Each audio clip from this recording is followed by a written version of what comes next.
Telugu audio Bible యెహోషువ గ్రంథము 11వ అధ్యాయము.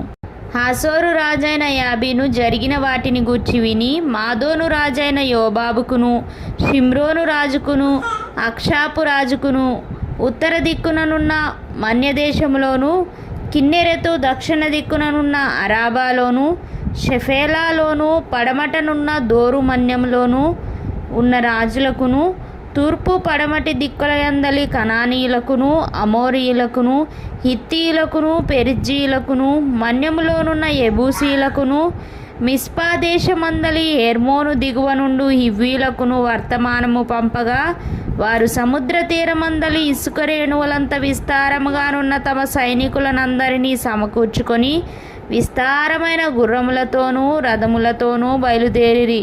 ఆ రాజులందరూ కూడుకొని ఇశ్రాయేలీయులతో యుద్ధము చేయుటకు మేరోము నీళ్ల యొద్దకు వచ్చి దిగగా, యెహోవా వారికి భయపడకుము, రేపు ఈ వేళకు ఇశ్రాయేలీయుల చేత సంహరింపబడిన వారినిగా నేను వారినందరినీ అప్పగించదను. నీవు వారి గుర్రముల గుదికాలి నరమును తెగకోసి వారి రథములను అగ్నిచేత కాల్చుదువని యెహోషువతో సెలవిచ్చెను. కాబట్టి యెహోషువయు అతనితో కూడానున్న యోధులందరూ హఠాత్తుగా మేరోము నీళ్ల యొద్దకు వారి మీదికి వచ్చి వారి మీద పడగా, యెహోవా ఇశ్రాయేలీయుల చేతికి వారిని అప్పగించెను.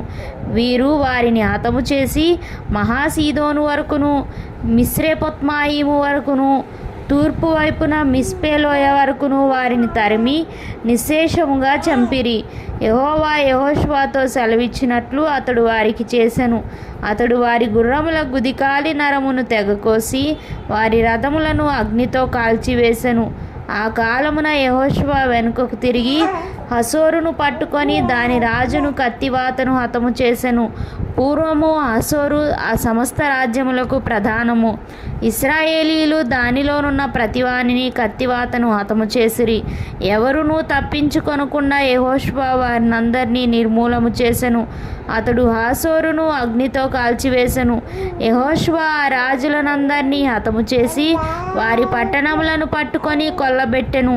యెహోవా సేవకుడైన మోషే ఆజ్ఞాపించినట్లు అతడు వారిని నిర్మూలము చేసెను. అయితే యెహోషువ హాసోరును కాల్చివేసెను గాని మెట్టల మీద కట్టబడి ఉన్న పట్టణములను ఇశ్రాయేలీయులు కాల్చివేయలేదు.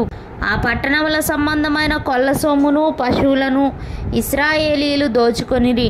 నరులలో ఒకరిని విడవకుండా అందరినీ నశింపచేయు వరకు కత్తివాతను హతము చేయుచూ వచ్చిరి. యెహోవా తన సేవకుడైన మోషేకు ఆజ్ఞాపించినట్లు మోషే యెహోషువకు ఆజ్ఞాపించెను. యెహోషువ అలాగే చేసెను. యెహోవా మోషేకు ఆజ్ఞాపించిన వాటన్నిటిలో నొకటియు అతడు చేయక విడువలేదు. యెహోషువ శేయీరుకు పోవు హాలాకు కొండ మొదలుకొని లెబానోను లోయలో హెర్మోను కొండ దిగువనున్న బయల్గాదు వరకు ఆ దేశమంతటిని అనగా మన్యమును దక్షిణ దేశమంతటిని గోషేను దేశమంతటిని షెఫేలా ప్రదేశమును మైదానమును ఇశ్రాయేలు కొండలను వాటి లోయలను వాటి రాజులనందరినీ పట్టుకొని వారిని కొట్టి చంపెను. బహుదినములు యెహోషువ రాజులందరితో యుద్ధము చేసెను. గిబియోను నివాసులైన హివ్వీయులు గాక ఇశ్రాయేలీలతో సంధి చేసిన పట్టణము మరి ఏదియూ లేదు. ఆ పట్టణములన్నిటినీ వారు యుద్ధంలో పట్టుకొనిరి.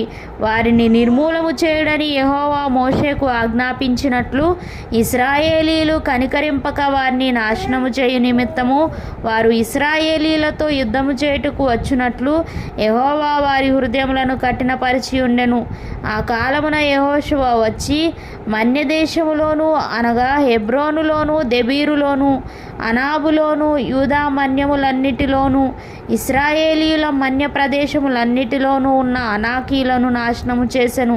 యెహోషువ వారిని వారి పట్టణములను నిర్మూలము చేసెను. ఇశ్రాయేలీయుల దేశమందు అనాకీలలో ఎవడునూ మిగిలి ఉండలేదు. గాజాలోను గాతులోను అష్టోదులోను మాత్రమే కొందరు మిగిలి ఉండిరి. యెహోవా మోషేతో చెప్పినట్లు యెహోషువ దేశమంతటినీ పట్టుకొనెను. యెహోషువ వారి గోత్రముల చొప్పున ఇశ్రాయేలీయులకు స్వాస్థ్యముగా దానిని అప్పగించెను. అప్పుడు యుద్ధము లేకుండా దేశము సుభిక్షముగా నుండెను.